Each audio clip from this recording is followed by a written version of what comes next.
मैं दीदी को बोल देता हूँ कि हमारा आना थोड़ा मुश्किल है, पर पता नहीं दीदी मेरी बातों को समझेगी कि नहीं।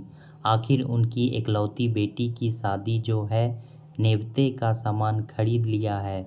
लड़की को देने के लिए अलग से साड़ी रख ली, सिंदूर, चूड़ी, टिकुली, सारे सुहाग चिन्ह पत्नी ने सब कपड़ों के ऊपर रखकर कायदे से पारदर्शक पॉलीथीन में लपेट दिया है। सारी तैयारी हो चली है।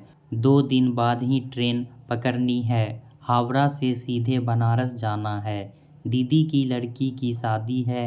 4 पुत्रों के बीच यही एक बेटी है। सो बड़े मनोहार से दीदी ने आने को कहा है। जाना जरूरी है। ना जाऊं तो मामा की रस्म कौन निपटाएगा। आखिर 7 बहनों में अकेला भाई ठहरा। इस साल की सारी छुट्टियां खत्म हो चली है। बड़ी मुश्किल से 3 दिन की छुट्टी मिली है। शादी में नहीं जाता तो ही अच्छा था। इधर घर के खर्च बढ़ गए हैं। इस साल बेटे का एडमिशन कॉलेज में करवाया। बेटी कॉलेज की तरफ से दार्जिलिंग घूमने गई है। उसके हाथ में जैसे तैसे 1000 रुपये दिए। उसकी मांग तो कुछ ज़्यादा ही थी, परंतु मैंने किफ़ायत से चलने का उपदेश दिया था। गैर जरूरी सामान ना खरीदने की ताकीद की। घर का खर्च अलग है। इस महीने का राशन जुटाना बाकी है। इस बीच दीदी की चिट्ठी आई। पढ़कर खुश होने की बजाय मन चिंतित हो उठा। कितना भी कटौती करूं, 1500 रुपये खर्च हो ही जाएंगे। महंगाई हर साल सुरसा के मुंह की तरह बढ़ती ही जा रही है और हम मध्यम वर्गीय लोगों का जीना मुहाल कर रखा है। इस आकस्मिक परेशानी से मुझे पत्नी ने उबारा। मेरे हाथों में 500 रुपये का नोट रखा और अपनी 2 नई साड़ी बक्से से निकाल कर देती हुई बोली, मुंह लटकाने से कोई फ़ायदा नहीं। शादी में तो जाना ही है, चाहे जैसे भी हो। दीदी की यही एक बेटी है, बाकी का जुगाड़ आप कर लें। लोकाचार चाहे खुशी मन से निभाएं या दुखी होकर, समाज घर परिवार में रहना है तो निभाना ही पड़ेगा। बेटा ना हो तो एक साड़ी कम कर दो। लड़की को अलग से साड़ी देना कोई ज़रूरी नहीं। न्योता में धोती के साथ साड़ी बहू ने रख दिया है। लक्ष्मी बेटी के घर तो तू अगर ऐसे ही पहुंच जाए तो बहन के लिए खुशी की बात होगी। इमली घोटाई, 50 रुपये दे देना, इतना क्या कम है। अब जाने की टिकट तू कटा ही ले। पास बैठी माँ ने सलाह दी। उनकी बात सुनकर पत्नी हड़बड़ाए स्वर में कह उठी, नहीं नहीं अम्मा जी, लड़का लड़की को हम गहना गुड़िया तो दे नहीं रहे। ऐसे में साड़ी कम करना ठीक नहीं। लड़की को अलग से कुछ देना ही चाहिए। समझिए, मम्मी की तरफ से ये उपहार हुआ। जैसी दीदी की लड़की रूपा वैसे ही हमारी नीरजा। सच कहूँ अम्मा जी, तो मेरी भी खूब इच्छा हो रही है शादी में जाऊं। बनारस कभी गई नहीं। मंदिर घूमने के साथ बरसों से है। शायद इस शादी के बहाने बनारस घूमना लिखा हो। ऐसे तो ना जाने कब घर से निकलना हो। क्यों जी, मैं भी आपके साथ चलूं? क्या दीदी ने सब परिवार आने को नहीं लिखा? पत्नी ने मेरी तरफ देखते हुए कहा। अच्छा, तो अब शादी में बटालियन लेकर चलूं? एक तो वैसे ही पैसे की जोड़ तोड़ लगी है, ऊपर से देवी देवताओं के दर्शन के लिए तुम्हारा मन छटपटा रहा है। इस बार मैं अकेला जाऊंगा। देवताओं की कृपा रही तो एक दिन बनारस भी देख लेगी। मात्र 3 दिनों की छुट्टी में बड़ी भागम भाग होगी। आखिर में दीदी के घर कितने घंटे रहूंगा? 2 रात तो ट्रेन में निकल जाएगी। मैं दीदी को कहूँगा कि शादी के बाद वे कलकत्ता आएं। काफ़ी दिन हो गए उनसे जमकर बातें नहीं हुई। बचपन में हमने कितने मौज मज़े किए हैं, क्या दीदी को याद होगा? मैं अपनी रौ में कहता जा रहा था। पत्नी कब रसोई में चली गई पता ही ना चला। वहाँ से खुटुर-पुटुर बर्तनों की आवाज़ आ रही थी। माँ को देखा। बेटी के नाम पर चेहरा चमक उठा था। पिताजी को गुजरे बरसों हो गए थे। माँ का अपनी बेटियों से मिलना बहुत कम हो गया था। अब मुझे घर गृहस्थी और ऑफिस के कामों में फुर्सत कहाँ। जो माँ को घुमाता फिरूं। सारी बहनें बिहार उत्तर प्रदेश में ब्याही है, वे भी व्यस्त हैं अपने घर परिवार में, बस चिट्ठियों के माध्यम से अपना हाल चाल एक दूसरे को पहुंचाते रहते हैं। कभी कभी तो 6 से 7 महीने गुजर जाते हैं जवाब देने में। आने जाने का टिकट करवा कर निश्चित हो गया। पत्नी का गुस्सा क्षणिक था। वो मेरी अर्धांगिनी है, समस्या समझती है। मैंने वादा किया लौटते वक्त उसके लिए ढेर सारी चूड़ियाँ खरीद कर लाऊंगा। बाजार घूमने का समय तो मिलेगा नहीं, अलबत्ता बनारस स्टेशन से ही खरीद लूँगा। फल फूल मूंगफली पूरी सब्जी के साथ चूड़ियाँ भी खूब बिकती है। चूड़ियों के नाम पर पत्नी ने प्यार से अपनी दोनों गोरी बाहें मेरी गर्दन में डाल दी। थोड़ी देर के लिए मुझे ऐसा लगा मानो पत्नी की दोनों कलाइयाँ लाल पीली हरी चमकीली चूड़ियों से भरी खनखना रही हो। मैंने उसे जोरों से भींच लिया। पत्नी इस अप्रत्याशित हमले से कसमसा उठी। माप बता दो, चूड़ी वाले से क्या कहूँगा। पत्नी ने पुनः अपनी कलाई आगे बढ़ाई और धीमी आवाज में बोली, 2.25 की माप लाना, और हाँ भूलना नहीं, मुझे तुम्हारे साथ साथ चूड़ियों का भी इंतजार रहेगा। बाहों से छूटने का प्रयास करती हुई बोली, छोड़िए भी, कहीं अम्मा जी ने देख लिया तो क्या सोचेंगी। 3 दिन का विरह भी सहा नहीं जा रहा है। अम्मा जी सुनकर मैं स्थिर हो उठा। सच कहीं देख लिया तो मैंने मुग्ध दृष्टि से पत्नी को देखा, सूटकेस उठाया और माँ को प्रणाम करके घर से बाहर निकल गया। एक रिक्शा लिया तथा हावड़ा स्टेशन की ओर चल पड़ा। रात भर ट्रेन में रहा और दूसरे दिन शाम को बनारस पहुंचा। दीदी के घर पहली बार आया हूँ। इसके पहले जीजा पटना में पोस्टेड थे, वहाँ भेंट मुलाकात होती रहती थी। जेब से पते वाला कागज बाहर निकाला तथा रिक्शे पर बैठ गया।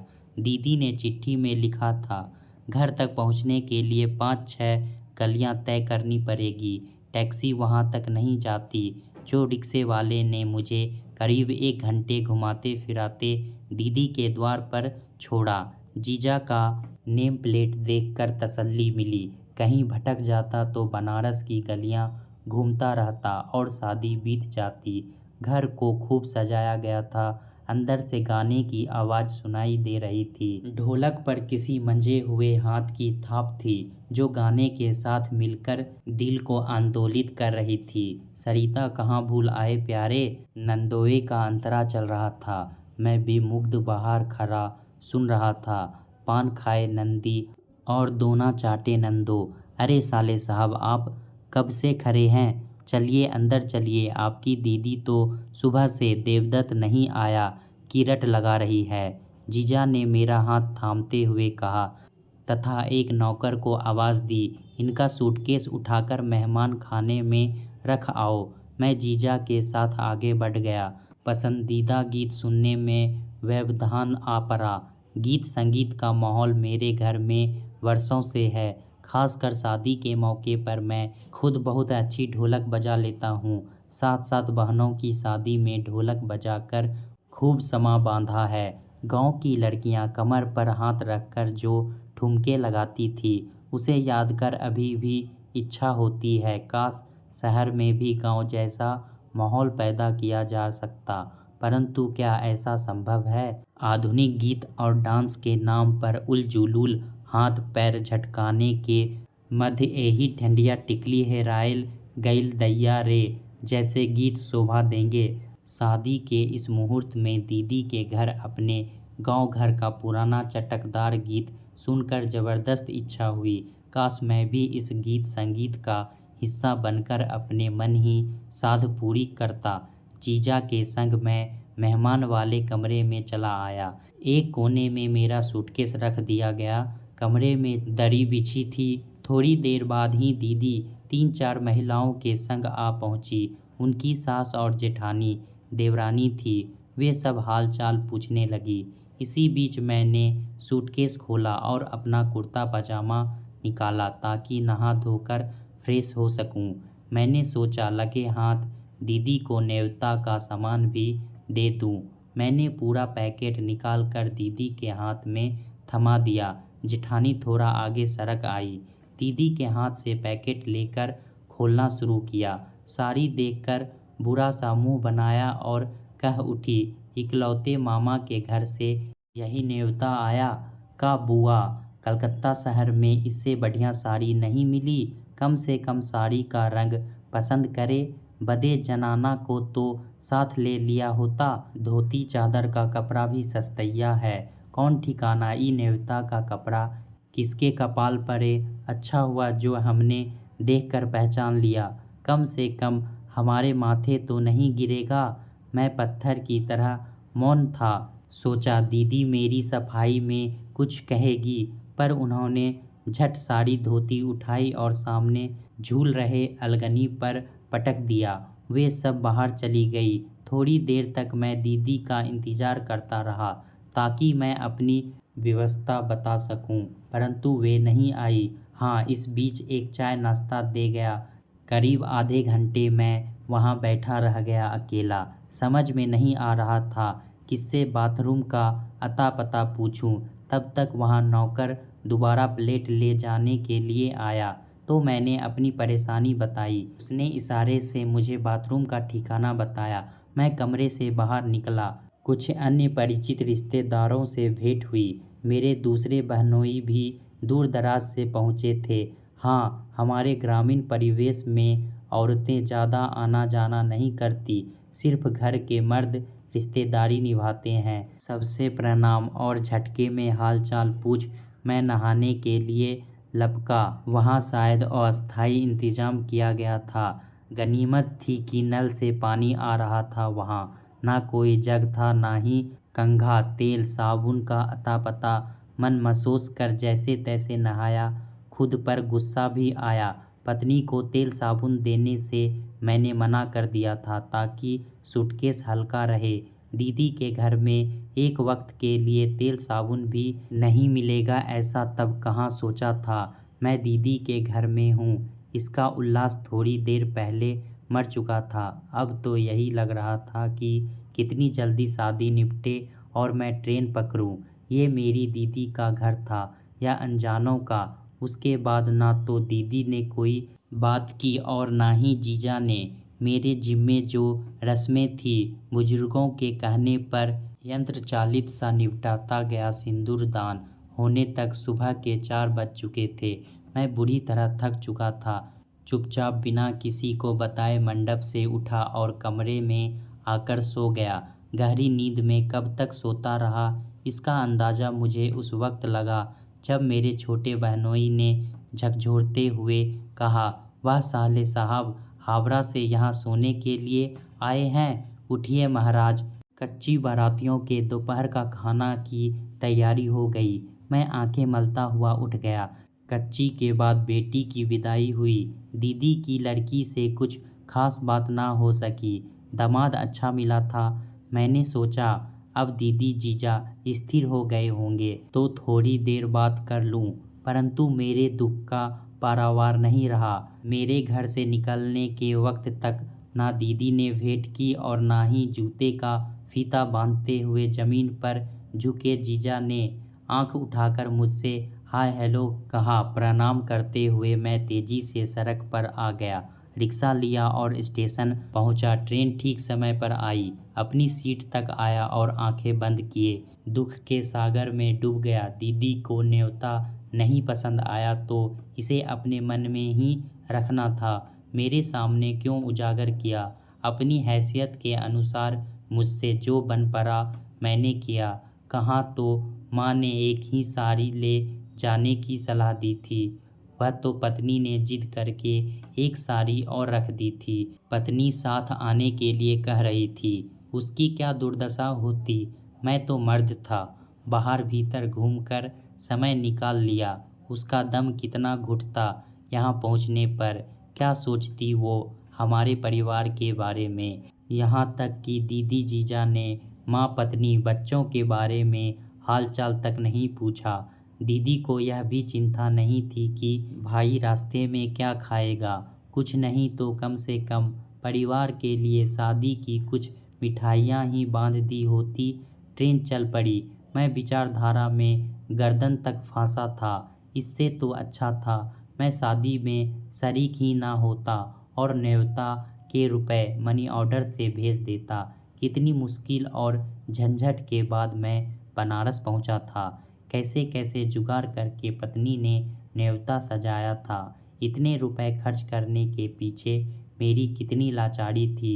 मैंने शौकिया तो खर्च नहीं किए थे, मजबूरी थी। दीदी ने सशरीर भाई के पहुंचने की खुशी का जरा भी आनंद नहीं लिया।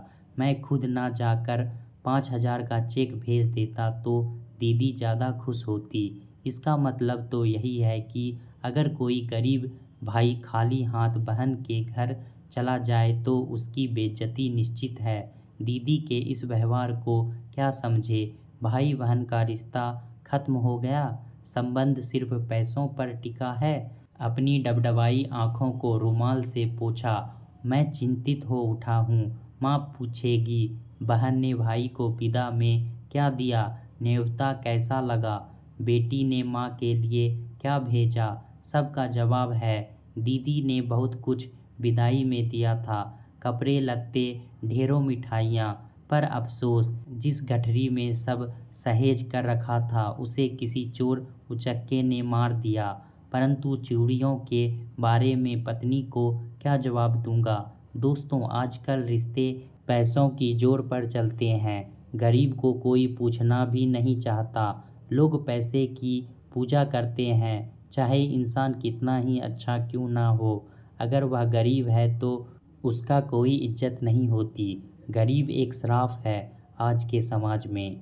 दोस्तों, कहानी कैसा लगा हमें कमेंट में ज़रूर बताएं। इसी तरह की पारिवारिक कहानी सुनने के लिए हमारे चैनल को सब्सक्राइब करना ना भूलें। धन्यवाद।